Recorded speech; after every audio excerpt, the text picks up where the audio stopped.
So what are you saying about the major ones, particularly the ones forming talking points at home? Jeffrey joins me now for a review of your thoughts on this segment. Hello again, Jeffrey. Yes, absolutely. And this is one of my favorite segments of the program, where we have to tell the world what you are saying. We say we amplify your voice on the program. So let's get straight to business. And the first has to be the announcement by the Minister of Information, the President directing that those children that were incarcerated or that were not in prison now, behind bars, if you say, since so. August. Since we August, about it with August, September, October, November. Come on, man. And according to reports by their lawyer, hoping that it is the reflection of what is really happening, they had been without food most of the time. Children should never be subjected to that anywhere in the world. So let's get to it. This is what Mega Mix is saying. I guess they have now concluded and realized that protest should not be treason in Nigeria. I repeat, those who purportedly fought for democracy and the rule of law in Nigeria today fighting the same democracy and the rule of law. They championed protests at the time, but today protests are seen as a weapon fashioned against them. This time is indeed the true test of one's identity and intention. And Ola Kunle, this is what you're saying. Now that President Tinubu has vetoed the decision of the court, I hope this issue won't come back next time. The parents of these kids must please be responsible. Okay. Boundless, I don't know what that means. Boundless said President Tinubu should not only direct their immediate release, but also set up a rehabilitation program to take care of their well-being and mental stability because of the inhumane treatment they were given. I think he's directed the Minister of Humanitarian Affairs to that effect. Next one, Bukola. Air to Africa says, so without the outrage from Nigerians on social media, they would not have released them. But what about the NSAS victims rotting in jail and other political prisoners who wished for a better Nigeria? Where's justice and equity? Well, I believe there's a continuing disagreement between civil society, agitators and the police over the continued or purported continued detention of the #NSAS reporters. But some NSAS reporters were released recently, and so I don't know what the police had to say about that. Well, they were released. Well, according to reports, there are some NSAS reporters that protested that are still in detention. In detention, okay. Since 2020. Okay. Bio Rim says, good development, but should not end there. Those should be forwarded for rehabilitation, I guess. Engage them in skilled, maybe acquisition. This will keep them away from the streets. All right, we hear you, particularly with regards to the minors and the call for their release. Up onto the next talking point now. Fire burns shop at Ajah Market, Lagos. Terry Wellington is the first user this morning, and it starts by saying, sad. People shouldn't lose their means of income at all, not even in current Nigeria with its economic ups and downs. Traders, please normalize getting fire insurance done. It doesn't cost much, and if the fire isn't your fault, you would get a large part or the full value of your goods back. I think we have the visual of that particular fire incident, and this period is always very tricky because of the weather, although it's still raining in parts. So that's what happened. So those are the visuals coming in from that market in Ajah. So let's take a listen for a moment.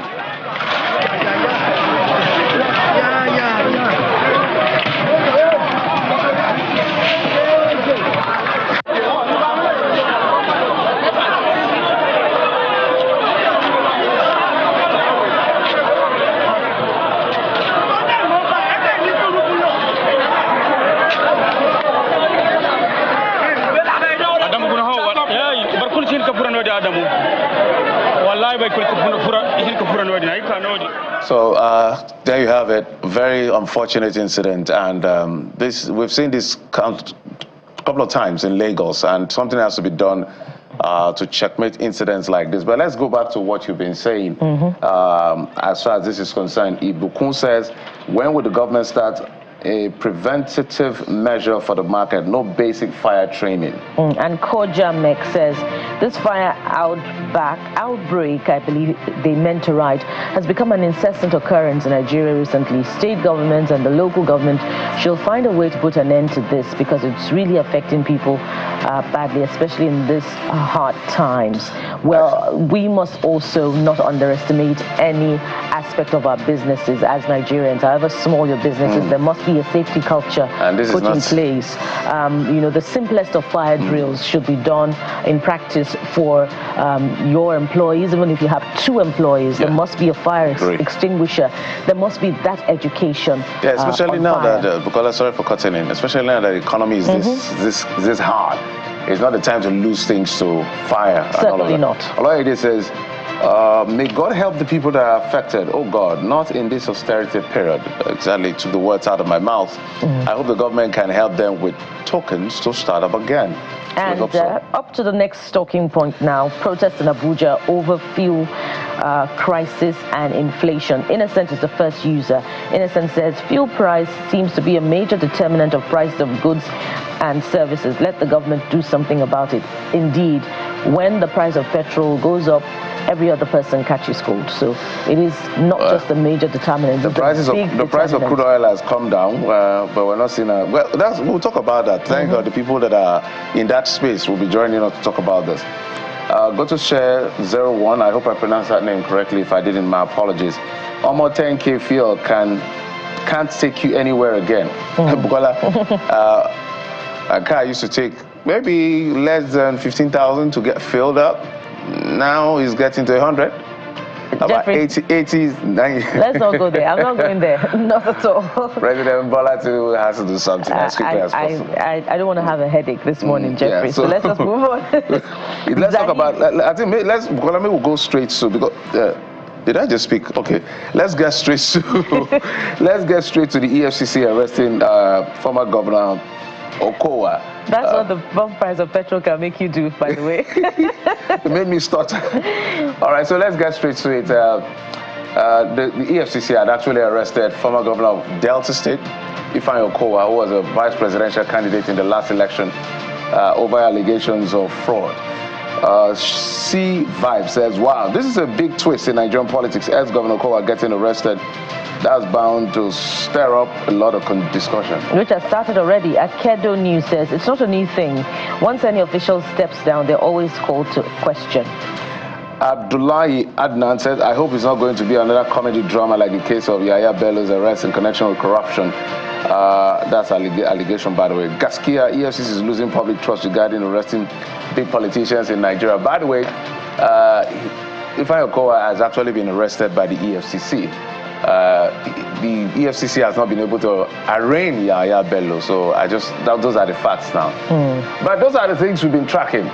As I said, keep them coming because I know you're talking about a lot of things. I will try as much as possible to take a look at what you're saying on X. As soon as our WhatsApp is up, we'll also get you to be part of it as well, bringing your stories and all of the thoughts you have.